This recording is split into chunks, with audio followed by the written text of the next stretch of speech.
નમસ્કાર વિદ્યાર્થી મિત્રો, શ્રી પંચતીર્થ વિદ્યાલય નવા નરોડા અમદાવાદ, ધોરણ 11 પ્રકરણ 1 રસાયણ વિજ્ઞાનની પાયાની સંકલ્પનાઓ. મિત્રો, આપણે ગયા વિડીયોની અંદર પ્રસ્તાવના, દ્રવ્યનું વર્ગીકરણ, ભૌતિક અવસ્થાના આધારે અને રાસાયણિક અવસ્થાને આધારે, એમાંથી ભૌતિક અવસ્થાને આધારે ઘન, પ્રવાહી અને વાયુ વિશેનો અભ્યાસ કરો. હવે આ લેક્ચરમાં આપણે અભ્યાસ કરીશું રાસાયણિક દ્રષ્ટિએ દ્રવ્યનું વર્ગીકરણ 3 પ્રકારે કરેલું છે: તત્વ, મિશ્રણ અને સંયોજન. એમાં સૌપ્રથમ જોઈએ આપણે તત્વ. તો ફ્રેન્ચ વૈજ્ઞાનિક લેવોઝિયર તત્વ વિશેની સમજૂતી આપી હતી. તે પ્રમાણે તત્વ એક જ પ્રકારના પરમાણુઓનો બનેલો છે. અર્થાત આપણે એવું કહી શકીએ કે એક જ પ્રકારના પરમાણુઓના સમૂહને તત્વ કહે છે. એક જ પ્રકારના પરમાણુઓના સમૂહને તત્વ કહે છે. જુદા જુદા તત્વના પરમાણુઓ જુદા જુદા હોય છે. દરેક તત્વને પોતાના સ્વતંત્ર ગુણધર્મો હોય છે જે બીજા તત્વમાં જોવા મળતા નથી. ઉદાહરણ તરીકે આપણે કાર્બન, નાઇટ્રોજન અને ઓક્સિજનની ચર્ચા કરીએ તો કાર્બનની અંદર બધા જ પરમાણુઓ કાર્બનના હોય છે, નાઇટ્રોજનની અંદર બધા જ પરમાણુઓ નાઇટ્રોજનના હોય છે અને ઓક્સિજનની અંદર બધા જ પરમાણુ ઓક્સિજનના છે.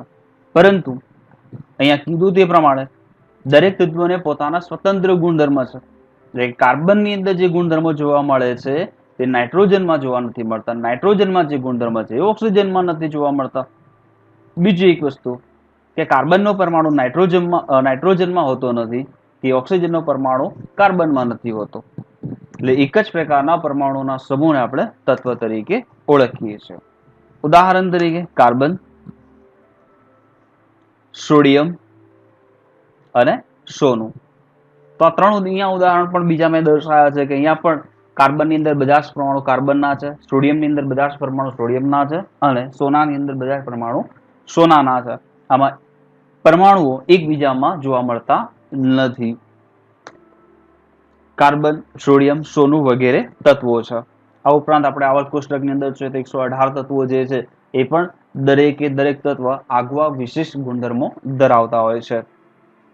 સોડિયમ અથવા કોપર જેવા પરમાણુઓ એક સાથે ઘટક તરીકે જોડાયેલા હોય છે, જ્યારે અન્ય કેટલાક તત્વોમાં 2 કે વધારે પરમાણુઓ જોડાઈને તત્વોનો અણુ બનાવે છે.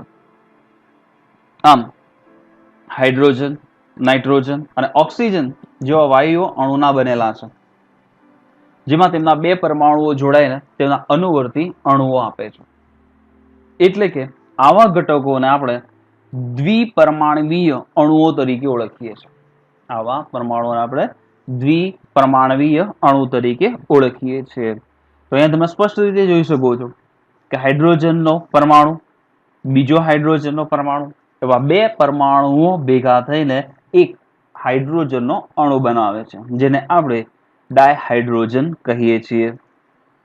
એવી જ રીતે એક ઓક્સિજનનો પરમાણુ, બીજો ઓક્સિજનનો પરમાણુ, આવા 2 પરમાણુઓ ભેગા થઈ દ્વિપરમાણવીય સ્વરૂપે એક ડાયઓક્સિજન અણુની રચના કરે છે.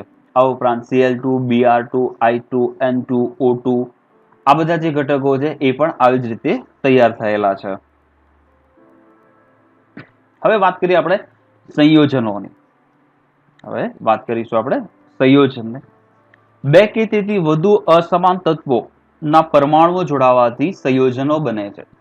ધ્યાન રાખીશું, 2 કે તેથી વધુ અસમાન તત્વોના પરમાણુઓ જોડાવાથી સંયોજનો બને છે. યાદ રાખીશું, એક જ પ્રકારના પરમાણુઓ જોડાઈને ક્યારે સંયોજન બનતું નથી. તે ઉપર જોઈએ તે પ્રમાણે તત્વની રચના કરે છે. અર્થાત સંયોજન બનવા માટે જોડાનારા 2 કે તેથી વધુ તત્વો એ જુદા જુદા પ્રકારના હોવા આવશ્યક છે. જ્યારે સંયોજનો બને છે ત્યારે સંયોજનોમાં રહેલા તત્વો પોતાના મૂળ ગુણધર્મ કે રાસાયણિક લાક્ષણિકતા ગુમાવે છે અને તે નવા ગુણધર્મો અને રાસાયણિક લાક્ષણિકતા પ્રાપ્ત કરે છે. આનું એક સરસ ઉદાહરણ છે જેનો આપણે અભ્યાસ કરીશું. તો વિધાનને સમજી લઈએ એક વખતે ફરીથી કે સંયોજન બને ત્યારે સંયોજનમાં જે ઘટકો જોડાયા છે, જે તત્વો એની સાથે જોડાય છે, એ તત્વો પોતાનો મૂળભૂત ગુણધર્મ ગુમાવે છે અને જ્યારે સંયોજન બને છે ત્યારે પોતે નવા જ ગુણધર્મ વાળું, નવી જ લાક્ષણિકતા ધરાવતું સંયોજન એટલે કે પદાર્થની રચના કરે છે. સારું ઉદાહરણ અહીંયા છે હાઇડ્રોજન H અને ઓક્સિજન O, બંને વાયુ તત્વો છે. અહીં હાઇડ્રોજનની વાત કરીએ તો હાઇડ્રોજન સ્ફોટક રીતે હવામાં સળગે છે, અર્થાત હાઇડ્રોજન દહનશીલ છે. જ્યારે હવામાંનો ઓક્સિજન તેના દહનને સહાયક બને છે, અર્થાત ઓક્સિજન દહન પોષક વાયુ છે. પરંતુ પાણી આગ ખોલવનાર પદાર્થ તરીકે વપરાય છે, એટલે કે પાણી આગ શામક એટલે કે દહન શામક તરીકે વર્તે છે. કારણ કે પાણીમાં ઓક્સિજન અને હાઇડ્રોજન મૂળ ગુણધર્મ બદલાઈ જાય છે. તો અહીંયા ફરી વખત તમને સમજી દઉં, હાઇડ્રોજન પોતે દહનશીલ છે, ઓક્સિજન પોતે દહન પોષક છે, પરંતુ આ બંને તત્વોમાંથી રચાનારું નવું સંયોજન એટલે કે પાણી તે દહન શામક છે. તો અહીં જોઈ શકાય છે હાઇડ્રોજન અને ઓક્સિજન પોતે પોતાના બંને ગુણધર્મો, મૂળભૂત ગુણધર્મો શું કરે છે, ગુમાવે છે અને નવા જ ગુણધર્મ વાળો નવો પદાર્થ તૈયાર કરે છે, પાણી H2O. H2 plus 1/2 O2 gives H2O. આ એનું રાસાયણિક પ્રક્રિયા સમીકરણ છે. હવે જોઈએ મિશ્રણ. બે કે તેથી વધુ દ્રવ્યને ભેગા કરી બનતી પ્રણાલીને મિશ્રણ કહે છે. બે કે તેથી વધુ દ્રવ્યને ભેગા કરી બનતી પ્રણાલીને મિશ્રણ કહે છે. મિશ્રણમાં પ્રત્યેક ઘટક પોતાના ગુણધર્મો કે રાસાયણિક લાક્ષણિકતાઓ જાળવી રાખે છે. જેવી રીતે સંયોજનની અંદર પોતાના મૂળભૂત ગુણધર્મો ગુમાવતા હતા, એવું મિશ્રણમાં બનતું નથી. મિશ્રણમાં રહેલો પ્રત્યેક ઘટક પોતાના મૂળભૂત ગુણધર્મ જાળવી રાખે છે. મિશ્રણને બે ભાગમાં વર્ગીકૃત કરવામાં આવે છે. એક સમાંગ મિશ્રણ અને બીજું છે વિષમાંગ મિશ્રણ. એક સમાંગ મિશ્રણ, બીજું છે વિષમાંગ મિશ્રણ. તો જોઈએ પહેલા સૌપ્રથમ સમાંગ મિશ્રણ કોને કહેશું.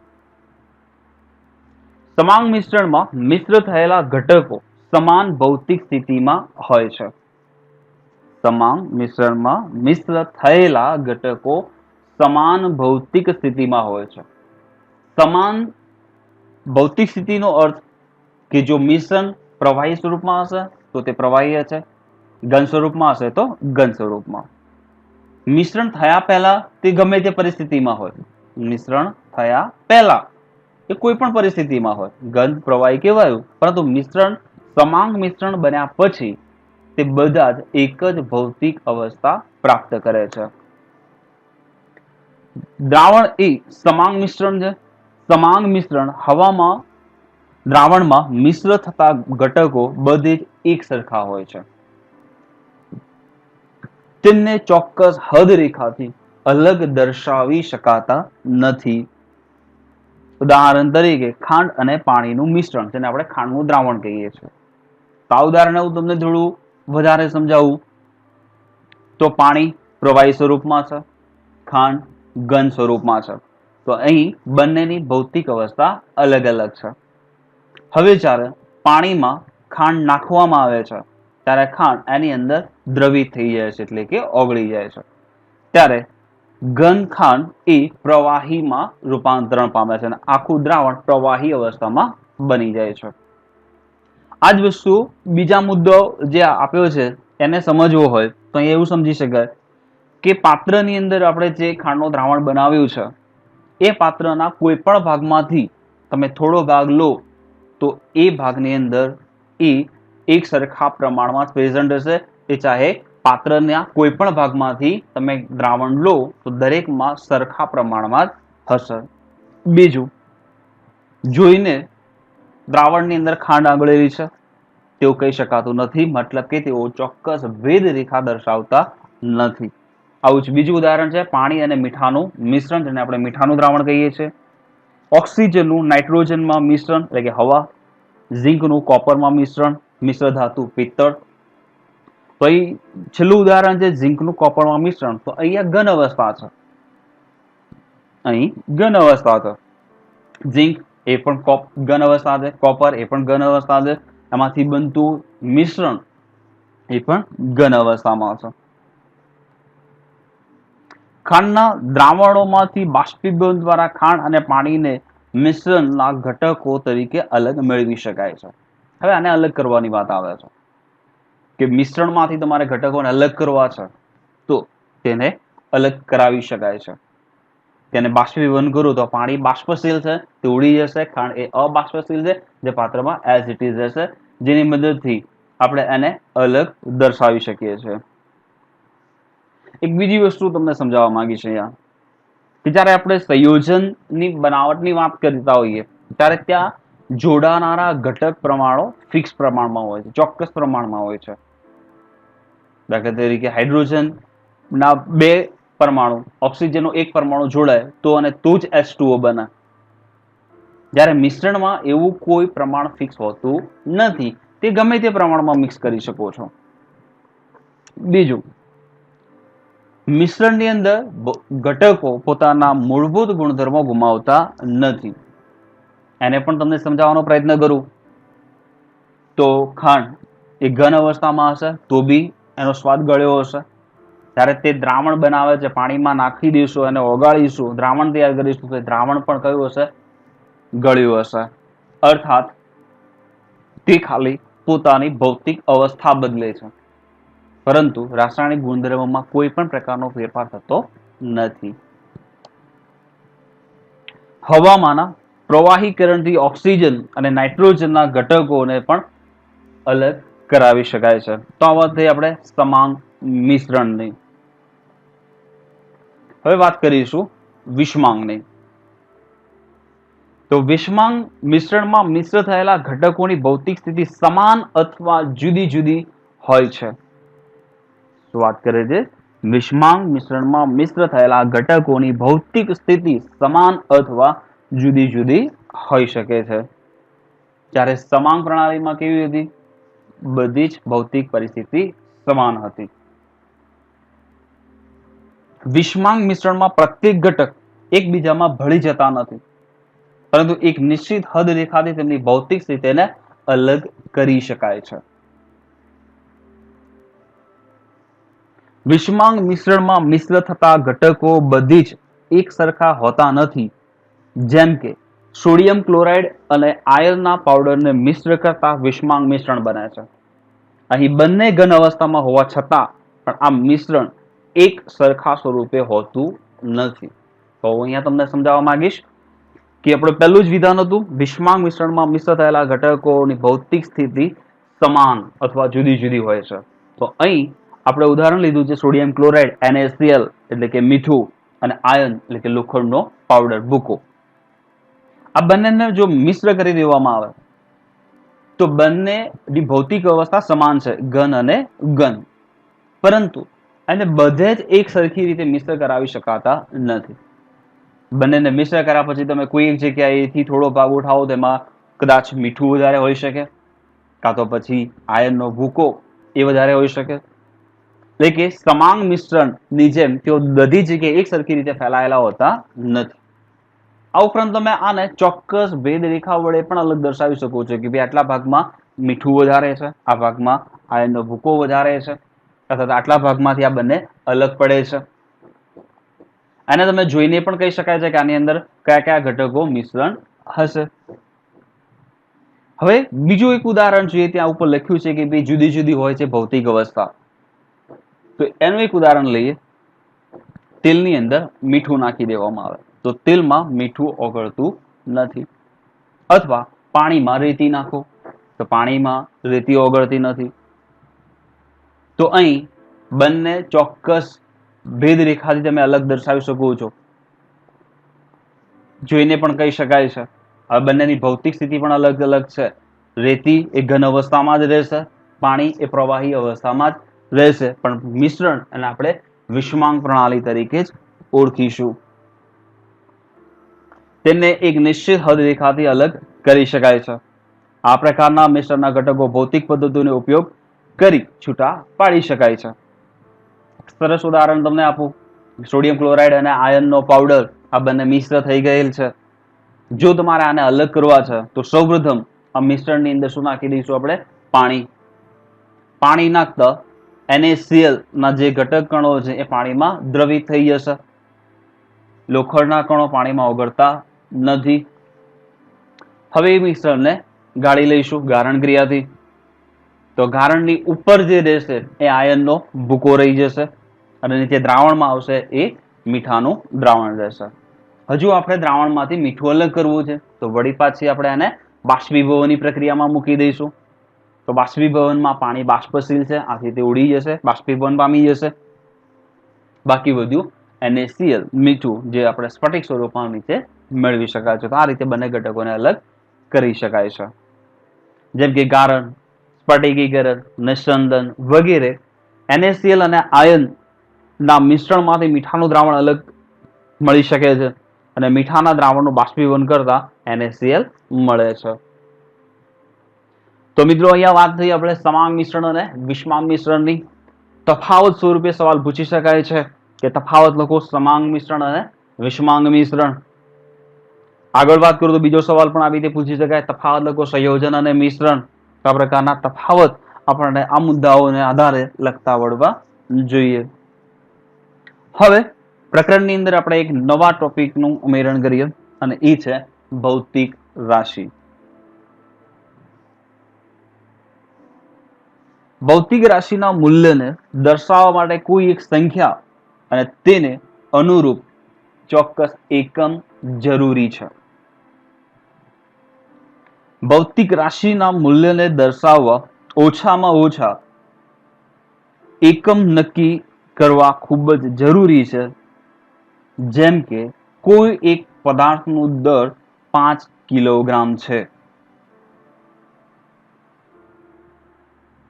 અહીં માત્ર 5 લખવાથી તેનો અર્થ સ્પષ્ટ થતો નથી, પરંતુ કિલોગ્રામ લખવાથી તે દળ છે એવું સ્પષ્ટ થાય છે. એટલે કોઈ પણ એકમ વગર મૂલ્યનો કોઈ અર્થ રહેતો નથી. એકમ વગર એના મૂલ્યનો કોઈ અર્થ નથી. કોઈ પણ સ્વરૂપનું મૂલ્ય દર્શાવ્યા બાદ પાછળ એકમ દર્શાવવો જરૂરી છે.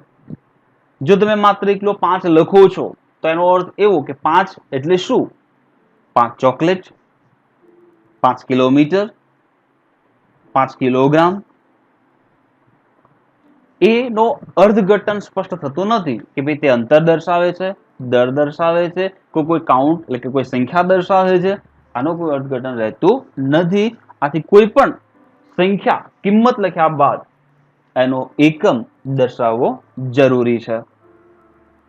આથી માપન કરેલા અથવા ગણતરી કરેલા સૂચક મૂલ્યને દર્શાવવા એકમોની અનુકૂળ પસંદગી હોવી જરૂરી છે.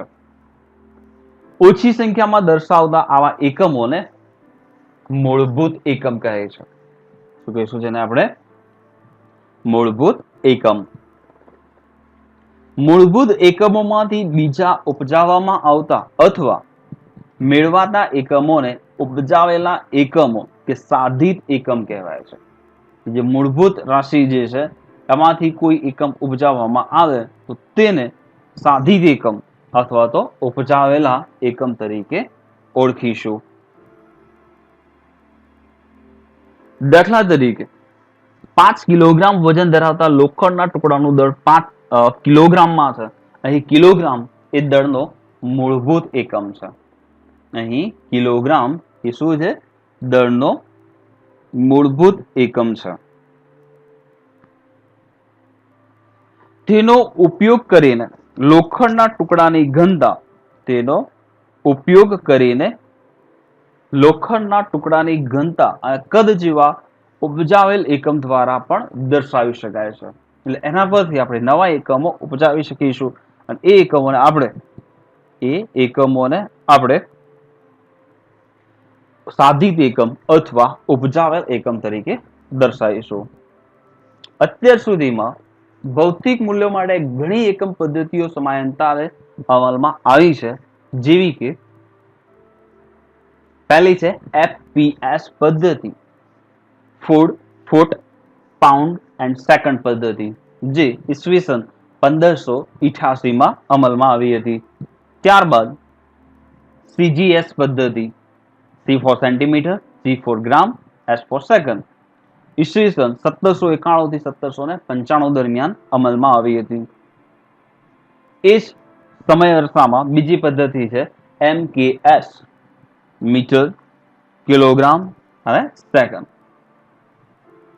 અને ઈસવીસન 1971 થી અત્યાર સુધી આ એક પદ્ધતિ ચાલે છે, જે છે SI એકમ પદ્ધતિ, લી સિસ્ટમી ઇન્ટરનેશનલ ડી યુનિટ્સ. મિત્રો યાદ રાખીશું, અહીંયા જે નામ લખેલું છે એ એનું ફ્રેન્ચ નામ છે, લી સિસ્ટમી ઇન્ટરનેશનલ ડી યુનિટ્સ, આ એનું ફ્રેન્ચ નામ છે. એનું ઇંગ્લિશ નામ એટલે કે SI નું full form system of international થાય છે. SI નું ફૂલ ફોર્મ SI એટલે કે સિસ્ટમ ઓફ ઇન્ટરનેશનલ થાય છે, જે 1971 થી લઈ અત્યાર સુધી અમલમાં છે. પદ્ધતિ બીજી અને ત્રીજી ભારતમાં 1956 થી સ્વીકારવામાં આવી છે. આવી અનેક પદ્ધતિઓના ઉપયોગથી સર્જાતી મુશ્કેલીઓ દૂર કરવા IUPAC અને IUPAP બંનેના તમને ફૂલ ફોર્મ કહી દઉં. IUPAC એટલે international union of pure and applied chemistry, એવી જ રીતે IUPAP નું international union of pure and applied physics જેવી આંતરરાષ્ટ્રીય સંસ્થાઓ SI પદ્ધતિને સમાન રીતે ઉપયોગ કરવાની ભલામણ કરાયેલી છે. તો આ ચાર પદ્ધતિઓના નામ યાદ રાખીશું: FPS foot, pound, second, CGS centimetre, gram, second, MKS metre, kilogram, second અને SI લી સિસ્ટમી ઇન્ટરનેશનલ ડી યુનિટ્સ અથવા સિસ્ટમ ઓફ ઇન્ટરનેશનલ. વિજ્ઞાન જગતને આંતરરાષ્ટ્રીય વ્યવહારોમાં એકમ સૂત્રતા વાળી પદ્ધતિ જરૂરી પડી કે જે સર્વસ્વીકૃત હોય, વિશ્વસનીય હોય, પ્રમાણિત હોય અને આખા વિશ્વમાં એક સમાન એકમો ધરાવતી હોય તેવી પદ્ધતિ. અને એવી પદ્ધતિના આવા 7 મૂળભૂત એકમો ઉપજાવેલા છે SI એકમ પદ્ધતિથી. તો અહીં આપણે દરેક પદ્ધતિનો એકમ જોઈએ. તો સૌપ્રથમ જોઈશું પહેલા આપણે લંબાઈ. યાદ રાખીશું, ઉપર જે સંજ્ઞાઓ દર્શાવી છે અગત્યની જે ભૌતિક રાશિ, રાશિની સંજ્ઞા, SI એકમની સંજ્ઞા અને SI એકમનું નામ શું છે. તો સૌપ્રથમ આપણે જોઈએ લંબાઈ. લંબાઈ રાશિની સંજ્ઞા છે L, સ્મોલ l. SI એકમની સંજ્ઞા છે સ્મોલ m અને m ફોર મીટર, એ એકમનું નામ છે. જે લંબાઈની SI એકમ પદ્ધતિમાં મૂળભૂત એકમ મીટર છે. એ સિવાયના બીજા જે એકમો લઈએ, કિલોમીટર, સેન્ટીમીટર, ઓકે, આ બધા જે છે એને ઉપજાવેલા એકમ કહેવાય, તેઓ મૂળભૂત એકમ છે નહીં. બીજો છે દળ, માસ. રાશિની સંજ્ઞા છે સ્મોલ m, એના એકમની સંજ્ઞા છે કિલોગ્રામ, kg, સ્મોલ kg, જેને આપણે કહીશું કિલોગ્રામ. પછી ત્રીજી ભૌતિક રાશિ છે સમય. એના રાશિની સંજ્ઞા છે t, small t, t for time. SI એકમની સંજ્ઞા છે s, s ફોર સેકન્ડ, એટલે સેકન્ડ. વિદ્યુત પ્રવાહ I, વિદ્યુત પ્રવાહ I એ એના રાશિની સંજ્ઞા છે. એકમ જે છે એમ્પિયર અને એની સંજ્ઞા છે E, કેપિટલ E. ઉષ્માગતિકીય તાપમાન, capital T, T for temperature. એનો SI એકમ છે K, કેલ્વિન, તો છે કેપિટલ K, કેલ્વિન. પદાર્થનો જથ્થો, રાશિની સંજ્ઞા છે N, SI એકમની સંજ્ઞા છે મોલ, MOL. છેલ્લી સાતમી ભૌતિક રાશિ જ્યોતિની તીવ્રતા, IV, એ રાશિની સંજ્ઞા છે. SI એકમની સંજ્ઞા છે CD, સ્મોલ CD અને SI એકમ નું નામ છે કેન્ડેલા. તો બોલીશું કેન્ડેલા. મિત્રો ધ્યાન રાખીશું, એસઆઈ એકમની સંજ્ઞા હોય કે રાશિની સંજ્ઞા હોય, દર્શાવવા માટે જે સ્વરૂપે દર્શાયેલી છે આઈયુપીએસસી પ્રમાણે એ જ સ્વરૂપે દર્શાવવી. લેટર્સની અંદર સ્મોલ લેટર્સ કે કેપિટલ લેટર્સનો ફેરફાર કરવાથી પણ એનું આખું અર્થઘટન બદલાઈ જતું હોય છે. ફોર એક્ઝામ્પલ એક ઉદાહરણ તમને આપું છું કે અહીંયા તમે સ્મોલ એમ ની જગ્યાએ કેપિટલ એમ લખો છો, સ્મોલ એમ ની જગ્યાએ કેપિટલ એમ લખો છો તો તે મોલારિટી નો એકમ છે તેવું દર્શાવે છે. સ્મોલ એલ ની જગ્યાએ જો કેપિટલ એલ દર્શાવો છો તો તે લીટર દર્શાવે છે. અહીં ટી, સ્મોલ ટી સમય માટે તમે કેપિટલ ટી દર્શાવો છો તો એ જ એકમ સંજ્ઞા કોની છે? તાપમાનની છે. એક બીજી વસ્તુ તમને અહીંયા દર્શાવું તો અહીંયા સીડી લખેલું છે જુઓ, કેન્ડેલા, પરંતુ જો તમે અહીંયા સી ને કેપિટલ કરી દો છો તો સીડી વંચાશે સીડી જ, પરંતુ એનું અર્થઘટન બદલાઈ જશે, એને થઈ જશે કેડમિયમ, જે ખરેખર કેન્ડેલા છે. તો અહીં ધ્યાન રાખીશું દરેક એકમોમાં અહીં કેપિટલ એની જગ્યાએ તમે સ્મોલ એ નથી કરી શકતા, કારણ કે સ્મોલ એ થઈ જશે પ્રવેગનો એકમ છે, સોરી સંજ્ઞા છે. તો આવા ઘણા બધા એકમો છે. એટલે એકમ રાશિ દર્શાવતી વખતે, સંજ્ઞા દર્શાવતી વખતે ખાસ ધ્યાન રાખીશું કે એના લેટર્સની અંદર કોઈ પણ પ્રકારનો ફેરફાર આપણાથી ન થાય, નહીં તો એનું આખું અર્થઘટન બદલાઈ જાય છે. તો આ 7 મૂળભૂત રાશિની સંજ્ઞા, એસઆઈ એકમની સંજ્ઞા અને એસઆઈ એકમનું નામ આ ખૂબ જ અગત્યનું છે, આવડવું જ જોઈએ, લખી અને તૈયાર કરવું. આગળ વધીએ આપણે.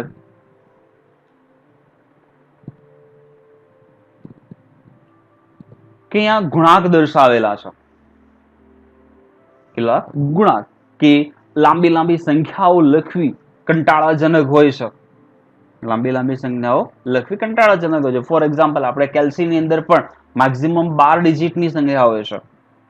હવે જો એની જ સંખ્યા જો તમારે વારંવાર લખવાની થાય અને 12 ડિજિટ લખવાના થાય તો એ કંટાળાજનક છે, અથવા બીજી વખતે કહીએ તો ભૂલ ભરેલું પણ છે.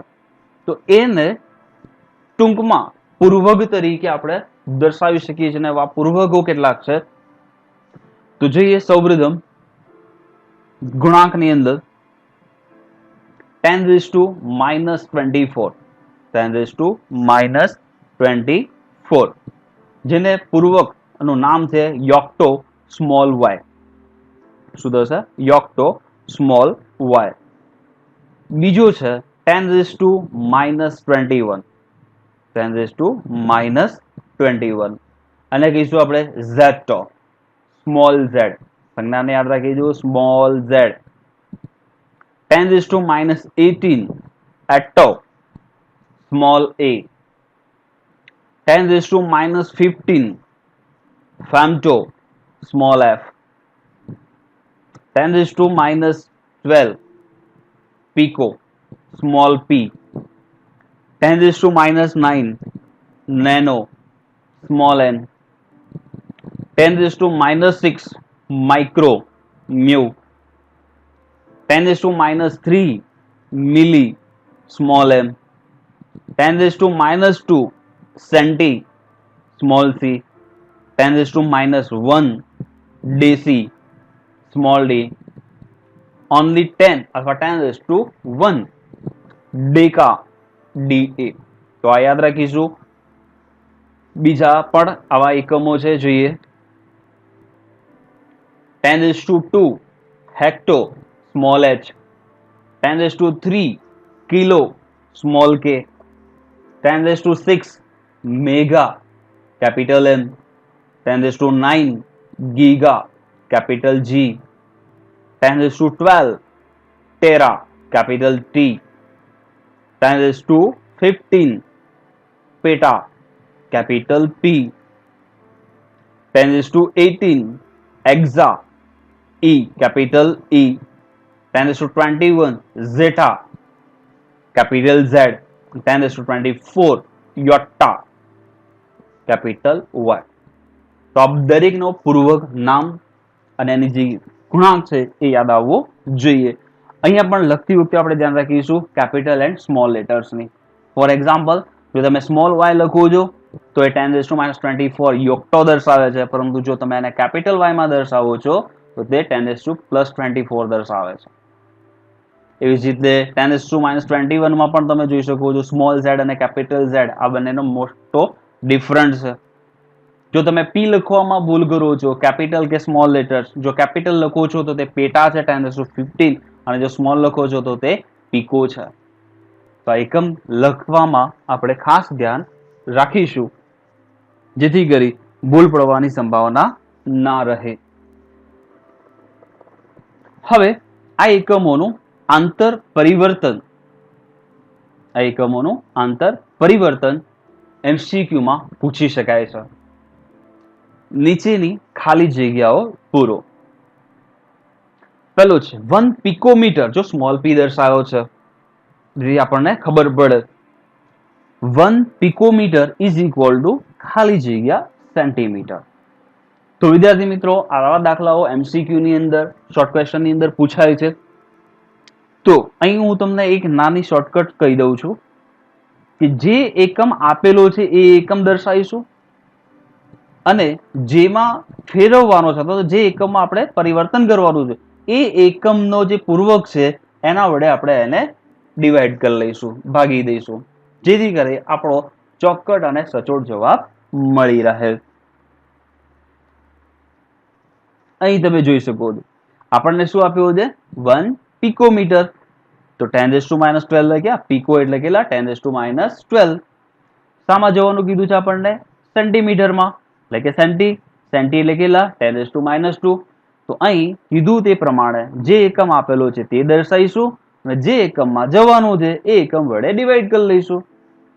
હવે 10⁻12 અંશની છેદની કિંમત અંશમાં જાય તો પ્લસ હોય તો માઇનસ થઈ જશે, માઇનસ હોય તો પ્લસ થઈ જશે. અને પાછો આધાર સરખો છે, આધાર સરખો હોય તો ઘાતનો શું થાય સરવાળો.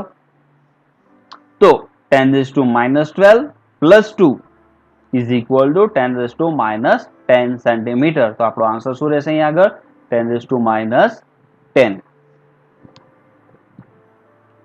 બીજું છે 1000 સેન્ટીમીટર ઇઝ ઇક્વલ ટુ ખાલી જગ્યા હેક્ટોમીટર. અહીં આપણે ખાસ ધ્યાન રાખીશું સેન્ટી તો 10⁻2 આપણને ખબર છે, પરંતુ અહીં જે 1000 આગળ લખેલા છે એને આપણે લખીશું પહેલા 10⁻3 ના સંદર્ભમાં. લખીશું 1000 એટલે 10⁻3. સેન્ટી 10⁻2 જોવાનું શામાં કીધું છે આપણને હેક્ટોમીટરમાં, એટલે કે હેક્ટો એટલે કેટલા 10⁻2. તો એના વડે ભાગી દઈશું. હવે આ 10⁻2 છે અને આપણે અંશમાં લઈ જઈએ તો 10⁻3 -2 -2 કેમ થયા? કારણ કે આ માઇનસ પ્લસમાં છે એ ઉપર જશે એટલે માઇનસમાં થઈ જશે. હવે બધાનું સાદુરૂપ આપી દો 3 -2 -2 એટલે -4, 3 -4 એટલે -1 એટલે 10⁻1 હેક્ટોમીટર. તો અહીં આન્સર આવશે આપણો 10⁻1. બીજો છે 10⁻5 પિકોમીટર ઇઝ ઇક્વલ ટુ ખાલી જગ્યા પેટામીટર. તમે અહીંયા જુઓ કેપિટલ પી છે ને અહીંયા સ્મોલ પી છે, તો આ બંને વચ્ચેનો અહીંયા આપણને ડિફરન્ટ ખબર પડવી જોઈએ. 10⁻5 તો આપેલા જ છે. પછી પીકો એટલે કેટલા 10⁻12 અને પેટામીટર પેટા એટલે કેટલા 10⁻15. હમણાં આપણે જે પૂર્વકો જોયા એ પૂર્વક આપણને તૈયાર હોવા જોઈએ. તો દાખલાઓ કેવા થઈ જશે એકદમ સરળ.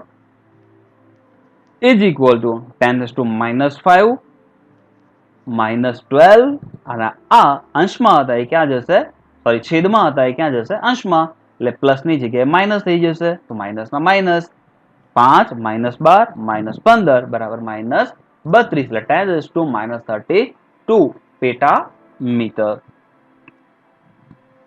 હવે આવી એક પદ્ધતિ છે બીજી 0.0000010 millimetre small m millimetre is equal to micrometre. Mu દર્શાવે છે એટલે માઇક્રો. તો સૌપ્રથમ પહેલા તો આપણે આને વૈજ્ઞાનિક પદ્ધતિમાં દર્શાવવું પડે. તો વૈજ્ઞાનિક પદ્ધતિમાં દર્શાવવા માટે યાદ રાખીશું દશાંશ ચિહ્નની જમણી બાજુ એટલે આ બાજુ દશાંશ ચિહ્નની જમણી બાજુ ખસીએ તો 10 ના ઘાતાંકમાં શું થાય? ઘટાડો થાય. 10 ના ઘાતાંકમાં શું થાય? હંમેશા ઘટાડો. અને જો દશાંશ ચિહ્નની ડાબી બાજુ ખસો તો 10 ના ઘાતાંકમાં શું થાય? વધારો. તો અહીં આપણે કેટલા સ્ટેપ ખસવા પડશે? ક્યાં સુધી ખસવાનું? તો દશાંશ ચિહ્ન પહેલા કોઈ શૂન્યતર સંખ્યા રહેવી જોઈએ. દશાંશ ચિહ્ન પહેલા કોઈ શૂન્યતર સંખ્યા રહેવી જોઈએ ત્યાં સુધી. તો અહીં 1 2 3 4 5 અને 6 એટલે 1.0 into 10⁻⁻6 એટલે આપણે અહીંયા દર્શાવીશું 10⁻⁻6 મિલી. મિલી એટલે કેટલા? 10⁻³ અને માઇક્રો એટલે 10⁻⁻6. તો એ 10⁻⁻6 આ હતા એ 10⁻³ મિલી અને આ 10⁻⁻6. અહીં તમે 10⁻⁻6 10⁻⁻6 ઉડાડી દો તો બી ચાલે, તો બી 10⁻³ આન્સર આવી જશે. અથવા આગળ જે રીત કરીએ છીએ એ જ પ્રમાણે -6 -3 -6 જે છેદમાં છે અંશમાં જશે એટલે +6 એટલે -6 +6 0 -3 બચ્યા 10⁻³ માઇક્રોમીટર. પછી જે 100 કિલોમીટર ઇઝ ઇક્વલ ટુ ખાલી જગ્યા કેપિટલ વાય છે તેને શું કહીશું? યોટા મીટર. હવે 100 એટલે 10⁻², કિલોમીટર કિલો એટલે 10⁻³ અને યોટા એટલે 10⁻24. કેપિટલ વાય છે, જો સ્મોલ વાય હોત તો એને આપણે યોક્ટો 10⁻24 હોત, પરંતુ અહીં કેપિટલ વાય છે એટલે 10⁻24. સાદું રૂપ આપીએ તો 10⁻2 +3 -24 is equal to 10⁻19 yotta metre. 0.001 decimetre is equal to ખાલી જગ્યા ગીગામીટર. તો આને આપણે વૈજ્ઞાનિક પદ્ધતિમાં હમણાં શીખ્યા તે પ્રમાણે લખીએ તો 10⁻³ ડેસી એટલે 10⁻1 અપોન જામાં જવાનું છે એના વડે ભાગી દઈશું 10⁻9 ગીગા એટલે 10⁻³ -1 -9 બરાબર 10⁻13 ગીગામીટર. તો વિદ્યાર્થી મિત્રો આપણને આવી રીતે આવા પરિવર્તન આવડવા જોઈએ. મેં ફરી એક વખતે કીધું, જે એકમ આપેલો છે તે દર્શાવીશું અને જેમાં જવાનું છે એના વડે ડિવાઈડ કરી દઈશું. તો આના માટે તમારે આ કેટલુંક હોમવર્ક છે એ તમારે હોમવર્ક ઘરેથી કરી દેવું. તો આ લેક્ચરમાં આપણે આટલા સુધી. હવે પછીનું આગળના લેક્ચરમાં